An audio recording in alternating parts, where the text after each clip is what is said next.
महाभारत के इस दिलचस्प पात्र से आप सभी का परिचय जरूर कराएंगे।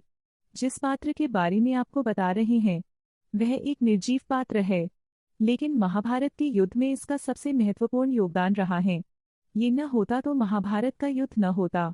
युद्ध न होता तो कई माताएं बेऔलाद न होती, कई महापुरुषों की मृत्यु न होती।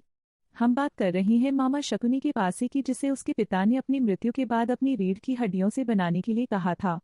कहते हैं शकुनी मामा जुआ खेलने में पारंगत थे।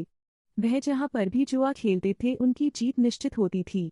मामा शकुनी अपनी बहन गांधारी के विवाह से न खुश थे, जिसकी वजह से वे भीष्म पितामह और विदुर के घोर विरोधी माने जाते थे। शकुनी या शकुनी गंधार साम्राज्य का राजा था। यह स्थान आज के अफगानिस्तान में है। वह हस्तिनापुर महाराज और कौरवों के पिता धृतराष्ट्र का साला था और कौरवों का मामा। दुर्योधन की कुटिल नीतियों के पीछे शकुनी का हाथ माना जाता है और वह कुरुक्षेत्र की युद्ध के लिए दोषियों में प्रमुख माना जाता है। उसने कई बार पांडवों के साथ छल किया और अपने भांजे दुर्योधन को पांडवों के प्रति कुटिल चालें चलने के लिए उकसाया। उलूक, विकासुर व विप्रचिट्टी शकुनी तथा अर्शी के पुत्र थे। अपने भांजे की यह मानसिक स्थिति भांपकर शकुनी ने मन में पांडवों का राजपाट छीनने का कुटिल विचार आया। उसने पांडवों को चौसर के खेल के लिए आमंत्रित किया और अपनी कुटिल बुद्धि के प्रयोग से युधिष्ठिर को पहले तो छोटे छोटे दाव लगाने के लिए कहा।